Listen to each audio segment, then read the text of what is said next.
ये video CGL 2021 के aspirants के लिए जिनका भी पेपर हुआ नहीं है, क्योंकि आज मैंने पेपर दिया था 12 अप्रैल को। तो मैं थोड़ा बहुत यही बता सकता हूँ कि किस तरह का पेपर आया है। बाकी एनालिसिस तो SSC ने बैन कर दिए हैं कि आप बता नहीं सकते किस तरह के सवाल आए हैं, बस ये बता सकते हैं थोड़ा बहुत कि कैसा पेपर रहा। ओवरऑल मैं बात करूँगा तो पेपर लास्ट ईयर की तरह ही है। जीके का मेरी जीके बहुत ही ज़्यादा वीक है, तो उस हिसाब से मुझे जीके में तो कुछ ज़्यादा पता लगा नहीं कि क्या ही पूछ रहा है। कुछ सवालों में तो मैंने सोचा कि ये भी सवाल बन सकता है, तो इस तरह के सवाल मुझे लगे। बाकी ऐसा नहीं है कि सभी को ऐसा लगे, मेरी जीके कुछ ज़्यादा ही स्लो है। बाकी इंग्लिश, मैथ और रीजनिंग की बात करें तो लास्ट ईयर की तरह आप कंसिडर कर सकते हो कि हाँ लास्ट ईयर की तरह ही आ रहा है पेपर। जैसे रीजनिंग में कुछ चैप्टर्स हैं जो अच्छे पूछे जा रहे हैं, तो और ऐसे मैथ में कुछ सवाल कैलकुलेटिव हैं, कुछ ईजी हैं, तो हो जाएगा। लेकिन ऐसा नहीं है कि होएगा ही नहीं पेपर। बस आपको ये देखना है कि आप कौन से सवाल को स्किप करना है आपको। जैसे रीजनिंग में कुछ है, अगर टाइम ले रहा है तो स्किप कर दो, ज़्यादा वेस्ट टाइम एक सवाल पर वेस्ट करने की ज़रूरत नहीं है। और जब पेपर सारा हो जाए उसके बाद जो आप रिव्यू के लिए सेव करके रखेंगे, जैसे सवाल आपने सोचा अगर नहीं हुआ तो उसे सेव कर लो रिव्यू के लिए, और जब आप बाद में उसे देखोगे उस टाइम उसका सोल्यूशन निकाल लो।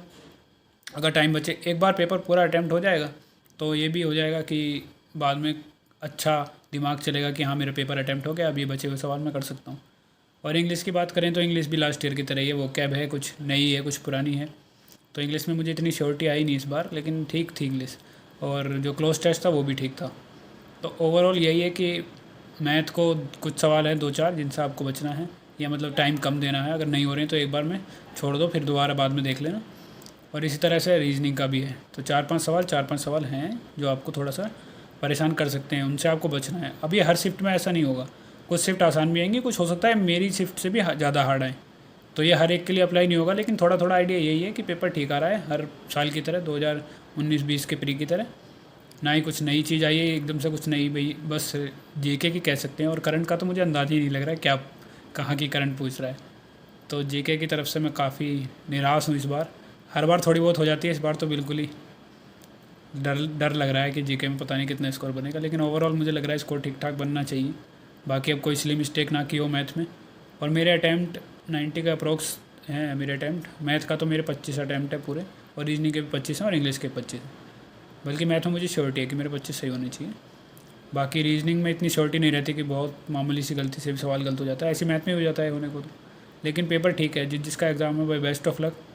बस ये करना कि किसी सवाल पे ज़्यादा टाइम मत देना। वो 2-4 सवाल देता ही इसलिए है SSC कि आप उसमें टाइम देंगे और आपको लगेगा कि हाँ मैं कर सकता हूँ और मैंने टाइम दिया है तो मैं थोड़ा सा और टाइम दूँ, ये सवाल हो जाएगा। और उसी टाइम के चक्कर में मान लो आपका, अब मेरा ही पेपर था, पहला ही सवाल ब्लड रिलेशन से आ गया। मैंने देखा 1 मिनट 53 सेकंड जा चुके थे, और वो जब मैंने उसके आंसर देखे ब्लड रिलेशन के तो वो मैच ही नहीं करे। तो इस तरह से भी है, तो मैंने तुरंत वो सवाल छोड़ दिया। लेकिन बाद में जब मेरे पास टाइम बचा मैंने वो कर लिया और आराम से हो गया फिर। तो इस तरह से कोशिश करना कि सवालों को स्किप कर सको। बाकी बेस्ट ऑफ लक जिसका पेपर बचा हुआ है, बढ़िया करके आना।